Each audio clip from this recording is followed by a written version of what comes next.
రాష్ట్రంలో మెడికల్ కాలేజీల ప్రైవేటీకరణను వ్యతిరేకిస్తూ వైకాపా అధినేత జగన్మోహన్ రెడ్డి కోటి సంతకాలకు పిలుపునిచ్చిన నేపథ్యంలో జమ్మలమడుగు నుండి 50,000 పైన సంతకాలను ఎమ్మెల్సీ రామసుబ్బారెడ్డి ఆధ్వర్యంలో చేయించారు. ఈ సందర్భంగా ఏర్పాటు చేసిన విలేకరుల సమావేశంలో రామసుబ్బారెడ్డి మాట్లాడారు.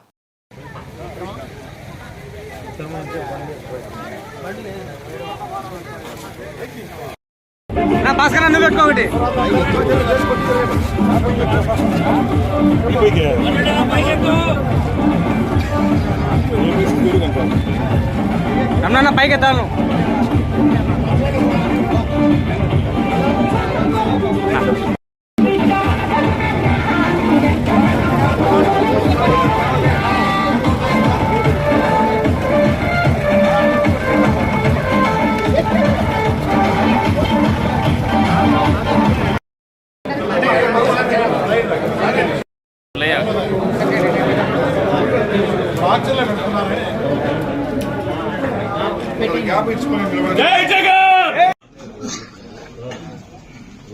అందరికీ నమస్కారం.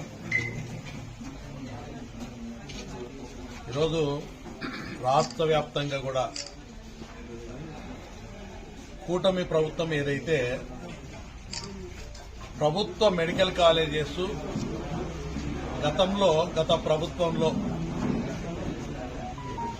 జగన్మోహన్ రెడ్డి గారు ముఖ్యమంత్రిగా ఉన్నప్పుడు ఈ రాష్ట్ర డెవలప్మెంట్ లో భాగంగా ఈ రాష్ట్రంలో పేదవాళ్ల పిల్లలు కూడా డాక్టర్లు అయ్యే అవకాశం కల్పించే విధంగా సూపర్ స్పెషాలిటీ వైద్యం పేదవాళ్లకు కూడా ప్రతి జిల్లాలో అందుబాటులో ఉండే విధంగా ఒక మంచి ఆలోచన చేసి రాష్ట్ర చరిత్రలో మీరు చూస్తే స్వాతంత్రం వచ్చినప్పటి నుంచి కూడా మొదటి నుంచి ఉన్నటువంటి మెడికల్ కాలేజెస్ అన్ని కలిపి కూడా ప్రభుత్వ పరంగా 12 మెడికల్ కాలేజెస్ ఉన్నాయి.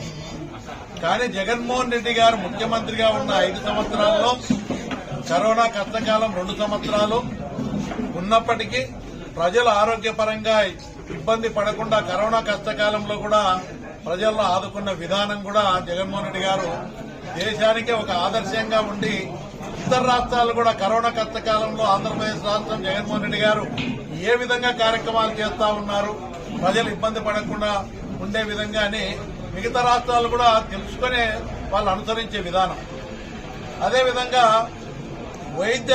వైద్య విధానంలో కూడా సమూల మార్పులు రావాలా అనే ఆలోచనతో ఎక్కువ మంది డాక్టర్లు కావాలా అనే దాంతో ఆయన ఒక పట్టుదలతో చిత్తశుద్దితో ఈ రాష్ట్ర చరిత్రలో ఎప్పుడు లేని విధంగా 17 మెడికల్ కాలేజెస్ ప్రభుత్వ పరంగా ఏర్పాటు చేసేదానికి, ప్రతి జిల్లాలో ఒక మెడికల్ కాలేజ్ ఏర్పాటు చేసేదానికి జగన్మోహన్ రెడ్డి గారు నిర్ణయం తీసుకుని కేంద్ర ప్రభుత్వంలో ఉన్నటువంటి సంస్థలు ఏవైతే ఉన్నాయో ఒక మెడికల్ కాలేజీ పర్మిషన్ రావాలంటే చాలా కష్టమైనటువంటి పని.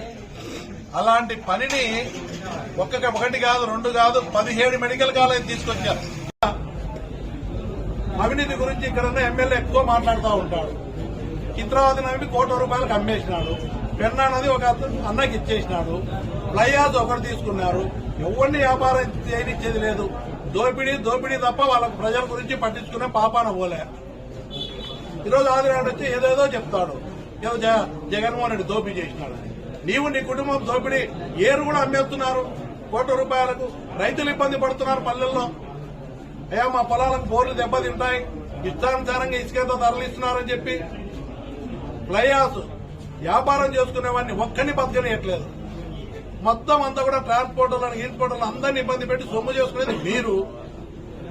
ఈ నియోజకవర్గంలో ఏ పని జరగాలన్నా మీ కమిషన్ కడితే తప్ప పని జరగట్లేదు. మీరు జగన్మోహన్ రెడ్డి గారిని భారతమ్మని విమర్శిస్తారు. కాబట్టి ఈరోజు అందరినీ కూడా కోరుతా ఉన్నా, ఈ ప్రభుత్వానికి కాలం చెల్లింది. ప్రజల విశ్వాసాన్ని నమ్మకాన్ని పూర్తిగా కోల్పోయినారు. ఇది మోసం ప్రభుత్వము, నమ్మించి ప్రజలను మోసం చేసిందని చెప్పి ప్రజలందరూ కూడా చాలా కోపంగా ఉన్నారు. ఎంత కోపం వచ్చినా మనం మోసపోయినాం.